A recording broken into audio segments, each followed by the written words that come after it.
दोस्तों, कहानी की शुरुआत में हम शालू शानदार को देखते हैं जो कि अभी अभी सोकर उठी थी। शालू शानदार के पति का नाम मार्टिन था जो कि एक फेमस राइटर था। लेकिन हाल ही में जब वो रात को मॉर्निंग वॉक कर रहा था तो किसी ने चाकू मारकर उसकी हत्या कर दी थी, जिसके बाद से घर की सारी जिम्मेदारियां शालू शानदार पर आ गई थी। आगे शालू शानदार तैयार होकर अपने बेटे टप्पू टटपुंजिये को जगाती है क्योंकि अपने बाप की मौत के बाद वो डिप्रेशन में चला गया था और आज कई दिनों के बाद वो स्कूल जाने वाला था। आगे टप्पू टटपुंजिया जल्दी ही तैयार होकर स्कूल चला जाता है, जिसके बाद शालू शानदार भी अपने काम पर जाने लगती है। वो जैसे ही घर से बाहर निकलती है तो उसे घर के बाहर पीटर गोटेफोड़े खड़ा हुआ मिलता है। दरअसल पीटर गोटेफोड़े एक पुलिस ऑफिसर था। वो शालू शानदार के बचपन का दोस्त था और मार्टिन का केस भी वही हैंडल कर रहा था। वैसे तो बचपन से ही पीटर शालू शानदार की पिंकी बजाना चाहता था, लेकिन शालू शानदार उसे सिर्फ अपना एक अच्छा दोस्त ही समझती थी, इसलिए वो सिर्फ उसके साथ अपने पति के कातिल के बारे में ही बातें किया करती थी। दूसरी तरफ स्कूल में चिंटू नाम का एक लड़का टप्पू को परेशान कर रहा था, लेकिन तभी वहाँ पर पप्पू इच्छाधारी आ जाता है, जिसको देखकर चिंटू वहाँ से भाग जाता है। हम देखते हैं कि पप्पू इच्छाधारी इस स्कूल में नया आया था। उधर टप्पू टटपुंजिया सोनिया नाम की एक लड़की को पसंद करता था और उसकी पिंकी बजाना चाहता था, लेकिन उसकी सोनिया से बात करने में बहुत फटती थी।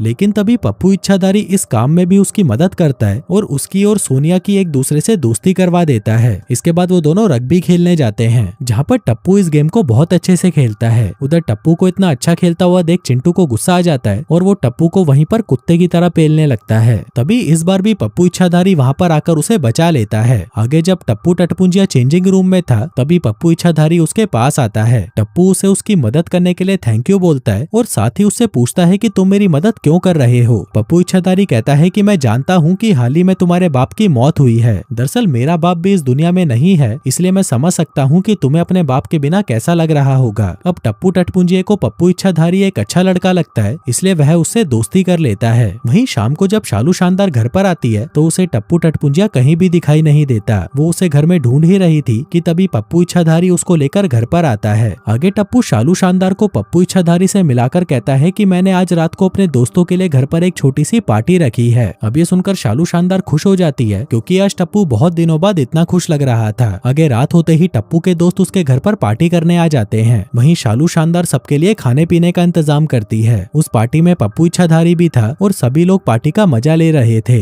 वहीं अपने बेटे को लौंडियाबाजी करते हुए देखकर शालू शानदार भी बहुत खुश थी। तभी उसकी नजर पप्पू इच्छाधारी पर पड़ती है और वो उसे घूरने लगती है। वहीं जब पप्पू इच्छाधारी भी उसको देखता है तो शालू शानदार वापस अपने काम पर लग जाती है क्योंकि उसे ये सब ठीक नहीं लग रहा था। जिसके बाद वो नाश्ता लेकर बाहर आ जाती है। उधर पप्पू इच्छाधारी हगने के लिए बाथरूम ढूंढने लगता है, लेकिन बाथरूम ढूंढते ढूंढते वो गलती से शालू शानदार के कमरे में आ जाता है। तभी कमरे में उसकी नजर शालू शानदार के परिवार की फोटो पर पड़ती है। वो उस फोटो को देख ही रहा था कि तभी वहाँ पर शालू शानदार भी आ जाती है। उसके पूछने पर पप्पू इच्छाधारी कहता है कि मैं गलती से यहाँ पर आ गया। आगे पप्पू इच्छाधारी शालू शानदार को बताता है कि आज मैंने आपके बेटे की बहुत मदद की, जो सुनकर शालू शानदार उसका शुक्रिया करती है। फिर रात को जब सभी लोग चले जाते हैं तब शालू शानदार टप्पू टटपुंजिये को बताती है कि घर में पैसों की बहुत दिक्कत चल रही है, इसलिए मैंने हमारे पुराने घर को बेचने का फैसला किया है। यह सुनकर टप्पू से बताता है कि पप्पू इच्छाधारी भी एक घर खरीदना चाहता है। दरअसल उसके पास पैसा तो बहुत है, लेकिन उसे कोई अच्छा सा घर नहीं मिल रहा। यह सुनकर शालू शानदार सोचती है कि क्यों ना वो अपना घर पप्पू इच्छाधारी को ही बेच दे। फिर अगली सुबह पप्पू इच्छाधारी शालू शानदार का घर देखने आता है। वो शालू से पूछता है कि आप ये घर क्यों बेचना चाहते हो। शालू शानदार कहती है कि मेरे पास जहर खाने के भी पैसे नहीं है, इसलिए मैं ये घर बेचना चाहती हूँ। पप्पू इच्छाधारी उसे कहता है कि दरअसल ये घर मेरे चाचा खरीदना चाहते हैं। जिसके बाद शालू शानदार उसे वो घर दिखाने लगती है। कुछ दिनों बाद हम देखते हैं कि टप्पू टटपुंजिया स्कूल में रग्बी खेल रहा था। वो आज भी बहुत अच्छा खेलता है, जो देखकर चिंटू को उस पर गुस्सा आने लगता है। वो टप्पू टटपुंजिये को मार तो नहीं सकता था, इसलिए वो उसके कपड़े खराब करने के लिए लॉकर रूम में आ जाता है, लेकिन टप्पू के लॉकर पर तो ताला लगा हुआ था। दरअसल ये ताला पप्पू इच्छाधारी ने लगाया था ताकि वो टप्पू को परेशान ना कर सके। तभी वहाँ पर पप्पू इच्छाधारी आ जाता है और वह चिंटू को टप्पू टटपुंजिये से दूर रहने की धमकी देता है। दूसरी तरफ शालू शानदार भी अपने ऑफिस में आ गई थी। वो रियल एस्टेट का काम करती थी, लेकिन उसका मार्केट आजकल कुछ खास अच्छा नहीं चल रहा था। इसी दौरान उसे एक मेल आता है जिसको देखकर वो घबरा जाती है। कुछ देर बाद उसे एक लेटर मिलता है जिसमें उसके एक पुराने अफेयर के बारे में लिखा हुआ था। दरअसल शालू शानदार को ऐसे लेटर्स पहले भी कई बार मिल चुके थे। जिसके बाद वो इस बारे में अपनी असिस्टेंट मोनिका से बात करती है, लेकिन मोनिका उसे कहती है कि तुम्हें इसके बारे में पीटर से बात करनी चाहिए। लेकिन शालू शानदार को पीटर से इस बारे में बात करने में थोड़ा अजीब लग रहा था, इसलिए वो इस बात को टाल देती है। उधर स्कूल में पप्पू इच्छाधारी टप्पू से कहता है कि तुम्हें सोनिया के साथ घूमने जाना चाहिए, क्या पता तुम्हें उसके साथ मजदूरी करने का मौका मिल ही जाए। लेकिन टप्पू टटपुंजे की गींड में इतना दम नहीं था कि वो सोनिया से जाकर इस बारे में पूछ सके। अब अपने फट्टू दोस्त की मदद करने के लिए पप्पू इच्छाधारी ही खुद जाकर सोनिया से बात करता है और उन दोनों को साथ में घूमने के लिए कहता है, जिसके लिए सोनिया भी मान जाती है। अब टप्पू पप्पू इच्छाधारी की गाड़ी लेकर जा रहा था, इसलिए उसके आने तक पप्पू इच्छाधारी उसके घर पर ही रुक जाता है। अब घर पर शालू शानदार और पप्पू इच्छाधारी अकेले थे और वह एक दूसरे से बातें करने लगते हैं। फिर बातों ही बातों में शालू शानदार उसे बताती है कि मुझे मार्टिन के साथ बिल्कुल भी मजा नहीं आता था,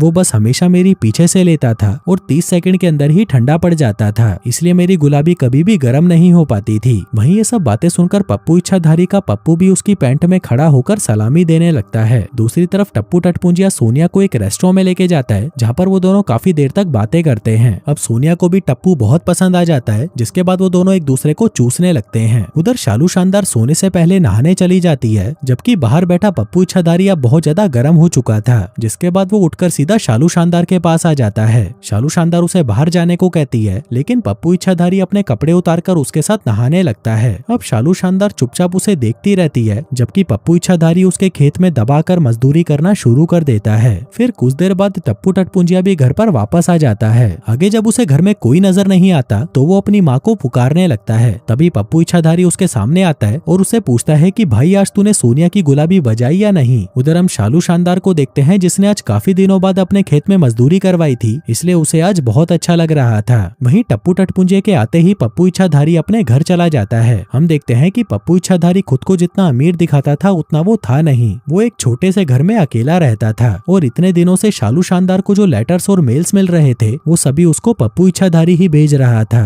कुछ दिनों बाद स्कूल में जब चिंटू की मुलाकात सोनिया से होती है तो वो उसको बताता है कि टप्पू टटपुंजिया अच्छा लड़का नहीं है, वो बस दिन रात तुम्हारे बारे में सोचकर मुट्ठी मारता है। लेकिन सोनिया उसकी बातों पर ध्यान नहीं देती। इसके बाद चिंटू पप्पू इच्छाधारी से मिलता है और उसे कहता है कि मुझे तुम्हारे बारे में सब कुछ पता चल चुका है और मैं जल्दी ही तुम्हारी सच्चाई सभी को बता दूंगा। अब पप्पू इच्छाधारी उसे कोई जवाब तो नहीं देता, लेकिन उसकी बात सुनकर उसकी फटकर 64 हो जाती है। आगे वो टप्पू टटपुंजिया के पास आता है और उसके साथ मिलकर एक प्लान बनाता है। फिर थोड़ी देर बाद जब वो सभी खेल के मैदान में थे तब पप्पू इच्छाधारी जानबूझकर अपना हाथ काट लेता है और इसका इल्जाम वो चिंटू पर लगा देता है। वहीं प्लान के मुताबिक टप्पू टटपुंजिया भी पप्पू इच्छाधारी की हाँ में हाँ मिलाता है और देखते ही देखते स्कूल में पुलिस भी आ जाती है, क्योंकि यह एक काफी बड़ी घटना थी। उधर पीटर गोटे फोड़े भी फोन करके शालू शानदार को इसके बारे में बता देता है, जिसके बाद वो भी जल्दी से स्कूल में पहुंच जाती है। अब क्योंकि सभी सबूत चिंटू के खिलाफ थे, इसलिए स्कूल वाले उसे स्कूल से निकाल देते हैं, जबकि शालू शानदार अपने बेटे को लेकर घर आ जाती है। घर आते ही उसे पप्पू इच्छाधारी का मैसेज आता है। दरअसल वो उसका पुराना घर एक बार फिर से देखना चाहता था, इसीलिए शालू शानदार उसकी बात मान लेती है। फिर रात होते ही शालू शानदार पप्पू इच्छाधारी से मिलने पहुंच जाती है, जहां वो दोनों एक दूसरे को देखकर बहुत खुश होते हैं। तभी पप्पू इच्छाधारी शालू शानदार को खोपचे में ले जाता है और उसे वहीं पकड़कर चूसना शुरू कर देता है। आगे वो दोनों एक कमरे में जाते हैं और मजदूरी करने लगते हैं। वहीं बाहर हम एक कार को देखते हैं, जिसमें बैठा हुआ इंसान उन दोनों की मजदूरी की वीडियो बना लेता है। अगली सुबह सोनिया टप्पू टटपुंजिया से मिलती है और उसे शालू शानदार और पप्पू इच्छाधारी की मजदूरी वाली वीडियो दिखाती है। वो कहती है कि ये वीडियो मैंने ही बनाई थी। दरअसल सोनिया को पप्पू इच्छाधारी की सच्चाई पता चल चुकी थी।